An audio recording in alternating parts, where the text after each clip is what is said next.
জিনা হলো নারীর কাছে পা দিয়ে হেঁটে হেঁটে যাওয়া, অথবা মেয়েটা ছেলেটার কাছে পা দিয়ে হেঁটে হেঁটে যাওয়া। ওয়া জিনাহুমাল উযুনান, দুই কানের জিনা হলো আল ইস্তিমা, যখন মোবাইলের মাধ্যমে রাত জেগে জেগে মা আর বোন, ভাই আর বাবা যে যেভাবেই হোক অবৈধভাবে অন্য কোন নারীর সাথে, বিবাহিত অবস্থায় হোক অবিবাহিত অবস্থায় হোক, রাত জেগে জেগে হোক দিনের আলোতেই হোক, যখনই আপনি মোবাইল ফোনে কথা বলেন আপনার এই কথাগুলো কানের জিনা হয়ে যায়। ওয়া জিনাহুল লিসান আন-নুতক, জিহ্বার জিনা হলো জিহ্বা দিয়ে কথা বলা।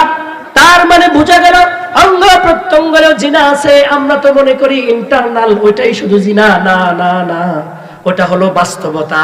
তার আগে প্রি প্ল্যান হিসেবে যেই অঙ্গ প্রত্যঙ্গগুলোর জিনা আপনাকে ওই অভ্যন্তরীণ জিনা করার ক্ষেত্রে প্ররোচনা দিবে, তার আগেই যদি চোখের হেফাজত করতে না পারেন, কানের হেফাজত